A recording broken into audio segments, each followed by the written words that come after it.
Hey guys, welcome back to my channel. ಇವತ್ತು ವಿನ್ಮಯಿ ಏನು ಮಾಡ್ತಿದ್ದಾಳೆ ಅಂತ ಹೇಳಿದ್ರೆ, ಪ್ರತಿದಿನ ವಿನಮ್ಮ ಏನು ಮಾಡ್ತಾಳೆ ಅನ್ನೋದನ್ನ ನಾನು ನಿಮ್ಗೆ ಹೇಳ್ತೀನಿ. ಚಪ್ಪಲಿ ಅಥವಾ ಶೂಗಳು ಯಾರ್ಯಾರ್ದಿದೆಯೋ ಅವ್ರದ್ದೆಲ್ಲರದನ್ನು ತಗೊಂಡು ಬಂದ್ಬಿಟ್ಟು ಹಾಕೊಳ್ಳಿ, ಬೇಗ ಹೊರಗಡೆ ಹೋಗೋಣ, ಒಂದು ರೌಂಡ್ ಹೊಡ್ಕೊಂಡು ಬರೋಣ ಅಂತ ಕರೀತಾಳೆ.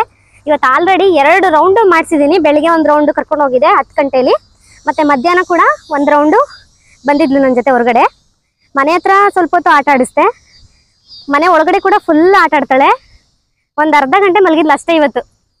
ಮತ್ತೆ ಈಗ ಎದ್ದು ಈಗ ಬರ್ತೀರಾ ಇಲ್ವೋ ನನ್ನ ಜೊತೆಲಿ ಹೊರಗಡೆ, ಬನ್ನಿ ಶೂ ಹಾಕೊಳ್ಳಿ, ಚಪ್ಪಲಿ ಹಾಕೊಳ್ಳಿ ಅಂತ ಹೇಳ್ಬಿಟ್ಟು ಹಾಕ್ಕೊಂಡು ಬರ್ತಿದ್ದಾಳೆ. ಈವನ್ ಅವಳು ಏನು ಮಾಡಿದ್ಲು ಅಂತ ಹೇಳಿದ್ರೆ, ಸ್ಟೋಲರಲ್ಲಿ ಕೂಡ ಕುತ್ಕೊಂಡಿಲ್ಲ, ನೋಡ್ಕೊಂಡು ಬರ್ತಿದ್ದಾಳೆ. ಅಲ್ಲಿ ಹಿಂದೆ ಒಂದು ಗಾಡಿ ಬರ್ತಾ ಇದೆ, ಅದನ್ನು ನೋಡ್ತಾ ಇದ್ದಾಳೆ.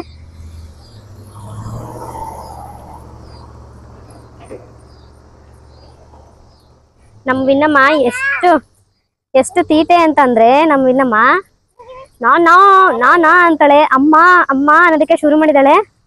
ಇತ್ತೀಚೆಗೆ ದಾ ದಾ ದಾ ಅಂತ ಹೇಳಿದ್ರೆ ತೆಲುಗು ಪದ, ಅದು ಬಾ ಅಂತ ಅರ್ಥ. ಹೊರಗಡೆ ಬಾ ಬಾ ಬಾ ಅಂತ ಕರೀತಾಳೆ. ತುಂಬಾ ಗಲಾಟೆ ಮಾಡ್ತಿದ್ದಾಳೆ. ಈಗ ಹೊರಗಡೆ ಬಂದಿದ್ದಾಳೆ ನೋಡಿ, ನೋಡ್ಕೊಂಡು ಹೋಗ್ತಿದ್ದಾಳೆ. ಸೊ ಮತ್ತೆ ಒಂದು final walk, morning to evening 3 walks ಆಗಿದೆ ಇವಳ್ದು.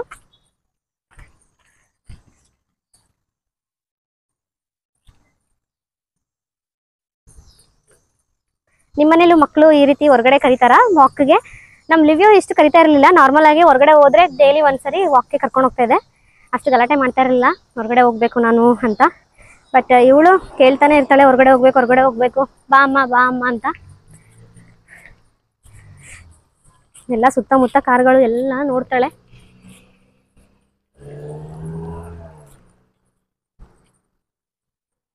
ಬಾ ಮಗಳೇ. ಇನ್ನಮ್ಮ ಎಷ್ಟು ದೂರ ನಡೀತೀಯ ಮಗಳೇ ನೀನು? ತುಂಬಾ ದೂರ ನಡೀತಾ ಇದ್ದಾಳೆ.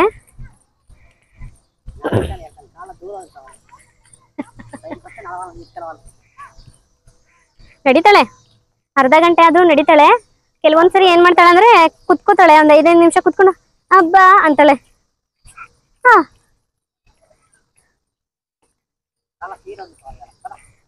ಮತ್ತೆ ಹಾಡು ಹೇಳೋದನ್ನು ಕೂಡ ಕಲ್ತ್ಕೊಂಡಿದ್ದಾಳೆ. పొద్దునే మన మూలే వాలి, పళ్ళను బాగా తోమాలి, గ్లాసుడు పాలు తాగాలి, తలను నున్నగా దువ్వాలి, చక్కగా స్నానం చేయాలి, చకచక బడికి పోవాలి, అమ్మ నాన్న మెచ్చాలి. అమ్మ చెప్పు వినమ్మా, అమ్మాను అమ్మ అమ్మ. హాయ్.